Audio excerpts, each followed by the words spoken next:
Hi, ഇന്ന് നമ്മൾ discuss ചെയ്യാൻ പോകുന്ന വിഷയം നമുക്ക് എങ്ങനെ ഒരു ഗോൾ സെറ്റ് ചെയ്യാം. പലപ്പോഴും നമ്മുടെ ലൈഫിൽ പല കാര്യങ്ങളും നേടിയെടുക്കേണ്ടതായിട്ടുണ്ട്, അല്ലെങ്കിൽ നമുക്ക് പല ടാസ്കുകളും പല കാര്യങ്ങളും നമ്മുടെ ഫ്രണ്ടിൽ വരാറുണ്ട്, അതൊക്കെ വിജയിക്കേണ്ടതായിട്ടും ഉണ്ട്. അപ്പോൾ എങ്ങനെ ഒരു ഗോൾ സെറ്റ് ചെയ്ത് നമുക്കൊരു കാര്യത്തിൽ വിജയിക്കാം, അല്ലെങ്കിൽ എങ്ങനെ ഒരു കാര്യം നേടിയെടുക്കാനായിട്ട് നമ്മളെങ്ങനെ അതിന് പ്ലാൻ ചെയ്യണം എന്നൊക്കെയാണെന്ന് ഡിസ്കസ് ചെയ്യാൻ പോകുന്നത്. അപ്പോൾ ഒരു ഗോൾ സെറ്റിംഗ് എന്ന് പറഞ്ഞാൽ നമ്മുടെ ലൈഫിൽ അത്യന്താപേക്ഷിതമായിട്ടുള്ള ഒരു കാര്യമാണ്. കാരണം പലപ്പോഴും നമ്മളൊരു വ്യക്തമായ ഒരു പ്ലാനോടുകൂടി കാര്യങ്ങളെ അപ്രോച്ച് ചെയ്ത് കഴിഞ്ഞാൽ നമ്മൾക്കതിൽ വിജയം കാണാനായിട്ട് സാധിക്കും. അപ്പോൾ പലപ്പോഴും പല കാര്യങ്ങളും നമ്മൾ വിജയിക്കാതെ പോകുന്നതിൻ്റെ കാരണം എന്താണെന്ന് വെച്ചാൽ അതിന് വ്യക്തമായൊരു പ്ലാൻ ഉണ്ടായിരിക്കില്ല, അതുകൊണ്ടാണ്. അപ്പോൾ നമ്മൾക്ക് എങ്ങനെയാണ് ഒരു പ്ലാൻ സെറ്റ് ചെയ്ത് ഗോൾ സെറ്റ് ചെയ്ത് എങ്ങനെ വിജയിക്കാം, ഇന്ന് നമ്മൾ ഡിസ്കസ് ചെയ്യാൻ പോകുന്നത് എങ്ങനെ നമുക്കൊരു ഗോൾ സെറ്റ് ചെയ്യാം എന്നുള്ളതാണ്. നമുക്ക് നോക്കാം, കുറച്ച് പോയിൻറ്റ്സ് ഡിസ്കസ് ചെയ്യാം. ആദ്യമായിട്ട് നമ്മൾക്കൊരു ഗോൾ എന്ന് പറയുന്നതെന്ന് പറഞ്ഞാൽ എന്തെങ്കിലും ഒരു ടാസ്ക് എന്തോ ആയിക്കോട്ടെ, ഒരു ടാസ്ക് ആയിക്കോട്ടെ, അല്ലെങ്കിൽ ഒരു ലക്ഷ്യമായിക്കോട്ടെ, ആ ലക്ഷ്യം എപ്പോഴും ഒരു സ്പെസിഫൈഡ് ആയിട്ടുള്ള ഒരു ലക്ഷ്യമായിരിക്കണം. ഒരു എക്സാമ്പിൾ പറയാം. അപ്പോൾ നമ്മൾ വെയിറ്റ് കുറയ്ക്കുന്നു എന്നുള്ള ഒരു കാര്യം നമ്മൾ തീരുമാനിക്കുന്നു. അതൊരു സ്പെസിഫൈഡ് ആയിട്ടുള്ള ഒരു ഗോളല്ല. കാരണം അതിലൊരുപാട് ക്വസ്റ്റ്യൻസ് അറൈസ് ചെയ്യുന്നുണ്ട്. എത്ര കിലോ വെയിറ്റ് കുറയ്ക്കണം, എത്ര ദിവസം കൊണ്ട് കുറയ്ക്കണം, എങ്ങനെ കുറയ്ക്കണം, എന്തൊക്കെയാണ് നമ്മളതിന് വേണ്ടി ശ്രദ്ധിക്കേണ്ട കാര്യങ്ങൾ. അപ്പോൾ അതിന് ഒരു സ്പെസിഫൈഡ് ആയിട്ടുള്ള ഒരു പ്ലാൻ അതിന് ഉണ്ടായിരിക്കണം. ആദ്യമായിട്ട് നമ്മൾ ചെയ്യേണ്ട കാര്യം അതാണ്. നമ്മളൊരു ഗോള് തീരുമാനിച്ചു കഴിഞ്ഞാൽ അത് സ്പെസിഫൈഡ് ആക്കുക. ഒരു എക്സാമ്പിൾ കൂടി പറയാം. നമ്മളൊരു ജോലി നേടുന്നു, നമുക്കൊരു ജോലി കിട്ടണം എന്ന് നമ്മൾ വെച്ച് കഴിഞ്ഞാൽ അതും ഒരു സ്പെസിഫൈഡ് ആയിട്ടുള്ള ഒരു ഗോളല്ല. നമ്മൾക്ക് എന്ത് ജോലി നമ്മൾ നേടണം, എവിടെ നേടണം, എങ്ങനെ നേടണം, ആ ജോലിയുടെ കാറ്റഗറി എന്തായിരിക്കണം. അപ്പോൾ ഇങ്ങനെ സ്പെസിഫൈ ചെയ്തിട്ട് വേണം എപ്പോഴും നമ്മൾ ഗോൾ സെറ്റ് ചെയ്യാനായിട്ട്. രണ്ടാമത്, അത് നമ്മളെപ്പോഴും മെഷർ ചെയ്യാവുന്ന രീതിയിലായിരിക്കണം നമ്മൾ ഗോൾ സെറ്റ് ചെയ്തിരിക്കുന്നത്. നേരത്തെ പറഞ്ഞ പോലെ അത് എത്രയാണ് അതിന് വേണ്ട സമയം, അതിന് എത്രത്തോളം ഡിഫിക്കൽട്ടീസ് ഉണ്ട്, അല്ലെങ്കിൽ എങ്ങനെ പോയി കഴിഞ്ഞാൽ നമുക്കത് ആ ലക്ഷ്യത്തിലേക്ക് എത്താം. അപ്പോൾ ഇതൊക്കെ മെഷറബിൾ ആയിരിക്കണം. നമ്മുടെ മനസ്സിലത് പ്ലാൻ ചെയ്ത് നമുക്കത് എത്താനുള്ള വഴികളെല്ലാം നമ്മുടെ മനസ്സിൽ വളരെ ക്ലിയറായിട്ട് മെഷർ ചെയ്ത് വെച്ചിരിക്കണം. പിന്നെ അടുത്തൊരു കാര്യം എന്ന് പറഞ്ഞാൽ, ഒരു ഗോൾ സെറ്റ് ചെയ്യുന്നതിന് മുമ്പ് അത് നമുക്ക് അച്ചീവബിൾ ആണോ, നമ്മുടെ ബിലീഫ് സിസ്റ്റം, നമ്മളുടെ നോളജ്, എക്സിസ്റ്റിംഗ് നോളജ്, നമ്മുടെ കേപ്പബിലിറ്റീസ്, ഇതെല്ലാം അസസ് ചെയ്തിട്ട് അതൊരു അച്ചീവബിൾ ആയിട്ടുള്ള ഗോൾ ആണോ എന്ന് നമ്മൾ അസസ് ചെയ്തിട്ട് വേണം എപ്പോഴും ഒരു ഗോൾ സെറ്റ് ചെയ്യാനായിട്ട്. പലപ്പോഴും ഗോൾസ് വിജയിക്കാതെ പോകുന്നതിൻ്റെ കാരണവും അതുതന്നെയാണ്. ഇപ്പോൾ നമ്മളുടെ കേപ്പബിലിറ്റീസ്, നമ്മളുടെ ബിലീഫ് സിസ്റ്റം, നമ്മുടെ സ്കിൽസ്, ഇതെല്ലാം പ്ലാൻ ചെയ്തിട്ട് വേണം നമ്മളൊരു ഗോളിലേക്ക് എത്താനായിട്ട്. ഇനി അതല്ല, നമ്മളൊരു ഗോൾ സെറ്റ് ചെയ്യുകയാണെങ്കിൽ ഇതിനുള്ള കാര്യങ്ങളെല്ലാം നമ്മൾ ആദ്യം ശരിയാക്കിയിട്ട് വേണം നമ്മുടെ ഗോൾ സെറ്റ് ചെയ്യാനായിട്ട്. ഉദാഹരണത്തിന് പറയുന്നത്, നമ്മുടെ സ്കിൽസ് ഇല്ല, അപ്പോൾ നമ്മൾ സ്കിൽസ് ഡെവലപ്പ് ചെയ്യുക. നമുക്കതിനുള്ള കേപ്പബിലിറ്റി ഇല്ലെങ്കിൽ കേപ്പബിലിറ്റി ഉണ്ടാക്കിയെടുക്കുക. നമ്മുടെ ബിലീഫ് സിസ്റ്റം മറ്റൊന്നാണ് ചിന്തിക്കണമെങ്കിൽ അത് മാറ്റിയെടുക്കാൻ നമ്മൾ ശ്രമിക്കുക. അപ്പോൾ ഇങ്ങനെയൊക്കെ ചെയ്തിട്ട് വേണം നമ്മൾ ആ ഗോളിലേക്ക് എത്താനായിട്ട് ശ്രമിക്കേണ്ടത്. പിന്നെ എപ്പോഴും നമ്മുടെ ലൈഫിലേക്ക് റിലവൻ്റ് ആയിട്ടുള്ള ഒരു എന്ന് പറഞ്ഞാൽ നമ്മുടെ ലൈഫിന് ആ ഒരു ഗോളിന് നമ്മുടെ ലൈഫിൽ നിന്ന് പ്രസക്തി ഉണ്ടായിരിക്കണം. അല്ലാത്ത ഒരു ഗോൾ നമ്മൾ സെറ്റ് ചെയ്തിട്ട് അത് അച്ചീവ് ചെയ്യാനായിട്ട് ബുദ്ധിമുട്ടായിരിക്കും.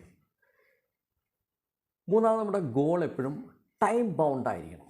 നേരത്തെ നമ്മൾ സ്പെസിഫൈ ചെയ്തപ്പോൾ തന്നെ ഒരു ടൈം നമ്മൾ കൊടുത്തിരുന്നു.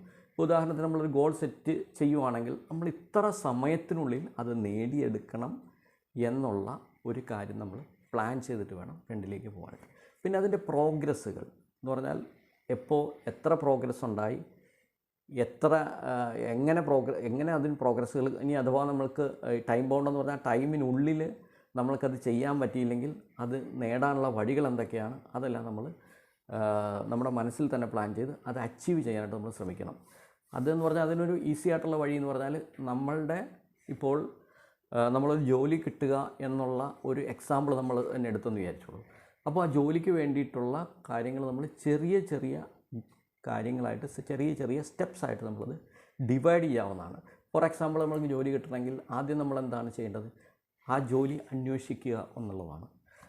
രണ്ടാമത് നമ്മളെ സ്കിൽസ് എവിടെയെങ്കിലും പോളിഷ് ചെയ്തെടുക്കുക എന്നുള്ളതാണ്. അപ്പോൾ അങ്ങനെ ഓരോ ഘട്ടമായിട്ട് ആ ഗോളിനെ നമ്മൾ ഡിവൈഡ് ചെയ്ത് വെക്കുക എന്നുള്ളതാണ്. ആ ഡിവൈഡ് ചെയ്ത് വെച്ചിട്ട് ആ ഓരോ ഘട്ടത്തിനും നമ്മൾക്ക് പ്രത്യേക സമയം അതിനുവേണ്ടി അനുവദിക്കുക എന്നുള്ളതാണ്. പ്രത്യേക സമയം അതിനുവേണ്ടി അനുവദിക്കുക. എങ്കിൽ മാത്രമേ നമ്മുടെ സ്പെസിഫൈഡ് ആയിട്ടുള്ള ടൈമിനുള്ളിൽ നമുക്ക് ആ ഗോളിലേക്ക് എത്താനായിട്ട് സാധിക്കുകയുള്ളൂ. എന്ന് പറഞ്ഞാൽ നമ്മുടെ goals divide into small parts, ചെറിയ അച്ചീവബിൾ പാർട്ടായിട്ട് നമ്മൾ മാറ്റുക. അപ്പോൾ വളരെ ഈസി ആയിട്ട് നമ്മുടെ ഗോൾ നമുക്ക് അച്ചീവ് ചെയ്യാനായിട്ട് സാധിക്കും. ഈ എൻ്റയർ ഗോള് നമ്മുടെ ഫ്രണ്ടിൽ വരുമ്പോൾ നമ്മൾക്കതൊരു വലിയൊരു ടയറിങ് ജോബായിട്ട് പലപ്പോഴും ഫീൽ ചെയ്യും. ഒരു വലിയൊരു സാധനം നമ്മുടെ ഫ്രണ്ടിൽ വരുന്നു. അത് പക്ഷേ നമ്മൾ ചെറിയ സ്റ്റെപ്പുകളായിട്ട് മാറ്റി കഴിഞ്ഞാൽ അത് അച്ചീവ് ചെയ്യാനായിട്ട് വളരെ എളുപ്പമായിരിക്കും. അതുകൊണ്ടാണ് എപ്പോഴും പറയുന്നത് അത് divide it into small parts എന്ന് പറയുന്നത്. പിന്നെ നമുക്ക് ചെയ്യാവുന്നത് റിമൈൻഡേഴ്സ്. എപ്പോഴും ഓരോ പാർട്സിനും റിമൈൻഡേഴ്സ് കൊടുക്കുക. അപ്പോൾ ഫസ്റ്റ് സ്റ്റേജ് നമ്മൾ കഴിയുമ്പോൾ അത് തീരാറായി എന്നുള്ള റിമൈൻഡേഴ്സ് നമ്മൾ കൊടുത്തുകൊണ്ടേയിരിക്കുക. അത് തീരാറായി, ഇത്ര സമയം ബാക്കിയുണ്ട് എന്ന് പറഞ്ഞാൽ കൗണ്ട് ഡൗൺസ് കൊടുക്കുക, ഡെഡ് ലൈൻസ് കൊടുക്കുക. കാരണം നമ്മൾ ഒരു തീയതി തീരുമാനിച്ചു കഴിഞ്ഞു, ആ തീയതിക്കുള്ളിൽ അത് തീർക്കണം എന്നുള്ള ഡെഡ് ലൈൻ നമ്മളവിടെ കൊടുത്തു കഴിഞ്ഞാൽ നമ്മൾക്ക് ആ ഗോള് ഈസി ആയിട്ട് അച്ചീവ് ചെയ്യാനായിട്ട് സാധിക്കും. പിന്നെ അടുത്തൊരു പോയിൻ്റ് എന്ന് പറഞ്ഞാൽ സെൽഫ് സ്ട്രോക്സ് കൊടുക്കുക. ഇപ്പോൾ നമ്മൾ ഓരോ സ്റ്റേജ് കഴിയുമ്പോഴും സെൽഫ് മോട്ടിവേഷനും സെൽഫ് സ്ട്രോക്സും കൊടുക്കുക. ഇപ്പോൾ ഉദാഹരണത്തിന് ഒരു ടാസ്ക് നമ്മളൊരു 10 സ്റ്റേജായിട്ട് തിരിച്ചു പോകും. അപ്പോൾ ഫസ്റ്റ് സ്റ്റേജ് കഴിയുമ്പോൾ തന്നെ നമ്മൾ ഞാനത് കംപ്ലീറ്റ് ചെയ്തു എന്നുള്ള ഒരു സെൽഫ് മോട്ടിവേഷൻ കൊടുക്കുക. സെൽഫ് സ്ട്രോക്ക് എന്നാണ് പറയുന്നത്. സെൽഫ് സ്ട്രോക്സ് കൊടുക്കുക. കൊള്ളാം, ഗുഡ്, നീ അത് ചെയ്തു, നിനക്ക് ഇനി ഫ്രണ്ടിലേക്ക് പോകാൻ പറ്റും എന്നുള്ള ഒരു സെൽഫ് മോട്ടിവേഷൻ നമ്മൾ കൊണ്ടുവരണം. എങ്കിൽ മാത്രമേ നമുക്ക് ഫ്രണ്ടിലേക്ക് നമുക്ക് വളരെ ആത്മവിശ്വാസത്തോടുകൂടി ഫ്രണ്ടിലേക്ക് പോകേണ്ടത് അത് സഹായിക്കുന്ന ഒരു കാര്യമാണ്. പിന്നെ ഓരോ ഘട്ടങ്ങളും സെലിബ്രേറ്റ്, ഇപ്പോൾ നമ്മൾ ഓരോ ഘട്ടങ്ങൾ കഴിയുമ്പോൾ അത് സെലിബ്രേറ്റ് ചെയ്യാനായിട്ട് നമ്മൾ ശ്രമിക്കുക. അതൊന്ന് നമുക്ക് കഴിഞ്ഞ ഒരു 50% കഴിഞ്ഞപ്പോൾ എൻ്റെ ടാസ്കിൻ്റെ 50% കഴിഞ്ഞിരിക്കുന്നു, ഞാനത് കംപ്ലീറ്റ് ചെയ്തിരിക്കുന്നു എന്നുള്ള രീതിയിൽ സെലിബ്രേറ്റ് ചെയ്യാനായിട്ട് നമ്മൾ ശ്രമിക്കണം. എങ്കിൽ മാത്രമേ നമ്മളതൊരു എപ്പോഴും അതൊരു പ്രചോദനമാണ്. ഫ്രണ്ടിലേക്ക് പോകേണ്ടത് നമുക്കൊരു പ്രചോദനം തന്നെയാണ് നമ്മളുടെ ഗോളിലേക്ക് എത്താനായിട്ടുള്ളത്. ഇനി പറയുന്ന പോയിൻ്റ് അത്യാവശ്യം ഒരു ഇമ്പോർട്ടൻ്റ് ആയിട്ടുള്ള, എല്ലാ പോയിൻറ്റ്സും ഇമ്പോർട്ടൻ്റ് തന്നെയാണ്, എങ്കിലും ഒരു ഭയങ്കര ഇമ്പോർട്ടൻ്റ് ആയിട്ടുള്ള ഒരു കാര്യമാണ്. പലപ്പോഴും നമ്മൾ ഗോളിലേക്ക് എത്താൻ പറ്റാത്തതിൻ്റെ കാരണം എന്ന് വെച്ചാൽ ഡിസ്ട്രാക്ഷൻസ് ആണ്. നമ്മുടെ ലൈഫിൽ ഒരുപാട് ഡിസ്ട്രാക്ഷൻസ് ഉണ്ടാകുന്നുണ്ട്. അത് പല രൂപത്തിലും വരാം. നമ്മുടെ ഫാമിലി മെമ്പേഴ്സായിട്ട് വരാം, നമ്മുടെ റിലേറ്റീവ്സായിട്ട് വരാം, അല്ലെങ്കിൽ നമ്മുടെ ഫ്രണ്ട്സായിട്ട് വരാം, അതുമല്ലെങ്കിൽ ചിലപ്പോൾ നമ്മുടെ സോഷ്യൽ മീഡിയ ആയിട്ട് വരാം, അല്ലെങ്കിൽ നമ്മുടെ മൊബൈൽ ഫോൺസിൻ്റെ പല കാര്യങ്ങളായിട്ട് വരാം. അപ്പോൾ നമ്മളൊരു ടാസ്കിന് വേണ്ടി നിലനിൽക്കുമ്പോൾ പലപ്പോഴും നമ്മൾക്കൊരു മെസ്സേജ് പോലും അല്ലെങ്കിൽ ഒരു ടിങ് സൗണ്ട് പോലും നമ്മളെ ഡിസ്ട്രാക്റ്റ് ചെയ്യപ്പെടും. അപ്പോൾ അത് ഡിസ്ട്രാക്ഷൻസ് എന്താണെന്നുള്ള നമ്മൾ കണ്ടുപിടിക്കുകയാണ് ആദ്യം വേണ്ടത്. ഇപ്പോൾ എനിക്ക് വരുന്ന ഡിസ്ട്രാക്ഷൻ ആയിരിക്കില്ല മറ്റൊരാൾക്ക് വരുന്ന ഡിസ്ട്രാക്ഷൻ, അതായിരിക്കില്ല വേറൊരാൾക്ക് വരുന്ന ഡിസ്ട്രാക്ഷൻ. അപ്പോൾ നമ്മളെ ബാധിക്കുന്ന ഡിസ്ട്രാക്ഷൻസ് ഏതൊക്കെയാണെന്ന് നമ്മൾ കണ്ടുപിടിക്കുക. പലപ്പോഴും സംഭവിക്കുന്ന ഒരു കാര്യം എന്ന് പറഞ്ഞാൽ നമ്മുടെ മൊബൈൽ ഫോൺ വളരെ പ്രശ്നങ്ങൾ ഉണ്ടാക്കുന്നൊരു സാധനം. പക്ഷേ മൊബൈൽ ഫോൺ ഒരു പാവ സാധനമാണ്. പക്ഷേ പ്രശ്നം ഉണ്ടാക്കുന്നത് അതിൽ കയറിക്കൂടുന്ന പല ആപ്സുമാണ്. ഇപ്പോൾ നമ്മുടെ സോഷ്യൽ മീഡിയ ആപ്സുകൾ പലതുണ്ട്. അതാണ് ശരിക്കും ഇപ്പോൾ വല്ലാതെ മൊബൈൽ ഫോൺ എന്ന് പറഞ്ഞാൽ ഒരു ഉപദ്രവം ചെയ്യാത്തൊരു സാധനമാണ്. പക്ഷേ അതിൽ നമ്മൾ ഇടുന്ന പല ആപ്സുമാണ് നമ്മുടെ പല കാര്യങ്ങളും ചെയ്യാതെ നമ്മുടെ പല ഗോളിലേക്ക് എത്താതെ നമ്മളെ ഡിസ്ട്രാക്റ്റ് ചെയ്തുകൊണ്ടിരിക്കുന്നത്. അപ്പോൾ നമ്മുടെ ലൈഫിൽ എപ്പോഴും വേണ്ടത് നമ്മുടെ ഗോളിലേക്ക് എത്താനായിട്ട് നമ്മളെ പ്രതികൂലമായിട്ട് ബാധിക്കുന്ന ഡിസ്ട്രാക്ഷൻസ് എന്താണെന്ന് നമ്മൾ ഫൈൻഡ് ഔട്ട് ചെയ്യും. ആ ഡിസ്ട്രാക്ഷൻസ് നമ്മുടെ ഗോൾ അച്ചീവ് ചെയ്യുന്നവരെ ഒഴിവാക്കി നിർത്തുകയും ചെയ്തു കഴിഞ്ഞാൽ നമുക്ക് ഈസി ആയിട്ട് നമ്മുടെ ഗോൾ അച്ചീവ് ചെയ്യാനായിട്ട് സാധിക്കും. മറ്റൊരു കാര്യം, പലപ്പോഴും നമ്മുടെ പല ഫ്രണ്ട്സ് വരാറുണ്ട്, ചില റിലേറ്റീവ്സ് വരാറുണ്ട്, ചില നെഗറ്റീവ് തോട്ട്സ് ഉണ്ട് ലൈഫിൽ. അപ്പോൾ ഇതൊക്കെ നമുക്ക് പലപ്പോഴും ഡിസ്ട്രാക്ഷൻസ് ആണ്. അപ്പോൾ ഇതിൽ നിന്നൊക്കെ അകന്ന് നിൽക്കാനായിട്ട് നമ്മൾ ശ്രമിക്കണം. നമ്മളൊരു ഗോൾ സെറ്റ് ചെയ്ത് കഴിഞ്ഞാൽ ഇതിൽ നിന്നൊക്കെ അകന്ന് നിന്ന് നമ്മുടെ ലൈഫിൽ ഡിസ്ട്രാക്ഷൻസ് ഉണ്ടാക്കുന്ന എല്ലാ കാര്യങ്ങളിൽ നിന്ന് മാറി നിന്ന് കഴിഞ്ഞാൽ നമുക്ക് ഈസി ആയിട്ട് നമ്മുടെ ഗോളിലേക്ക് എത്താനായിട്ട് സാധിക്കും.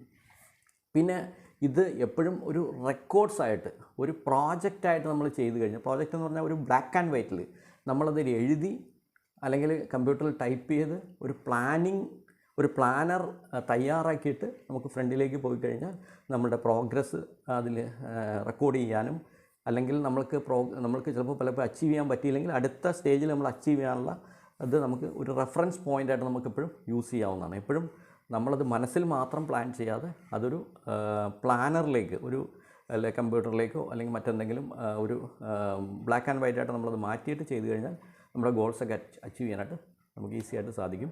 അപ്പോൾ നമ്മുടെ ലൈഫിൽ പല ഗോളുകളും നിങ്ങൾക്ക് സ്വന്തമായിട്ട് സെറ്റ് ചെയ്ത് അത് നിങ്ങൾക്ക് നിങ്ങളുടെ ലൈഫിൽ ഒരുപാട് വിജയം ഉണ്ടാകട്ടെ എന്ന് ആശംസിച്ചുകൊള്ളുന്നു. എൻ്റെ വീഡിയോ ഇഷ്ടപ്പെടുകയാണെങ്കിൽ ഇത് ലൈക്ക് ചെയ്യുക, ഷെയർ ചെയ്യുക, സബ്സ്ക്രൈബ് ചെയ്യുക. ഞാനിതുപോലെ പല വീഡിയോസും നമ്മുടെ ജീവിത വിജയത്തിന് വേണ്ടി ചെയ്തിട്ടുണ്ട്. അതിൻ്റെ ലിങ്ക്സ് എല്ലാം ഞാൻ ഡിസ്ക്രിപ്ഷനിൽ കൊടുത്തിട്ടുണ്ട്. Please watch. ആൻഡ് മറ്റൊരു വീഡിയോയുമായി നമുക്ക് വീണ്ടും കാണാം. Good bye.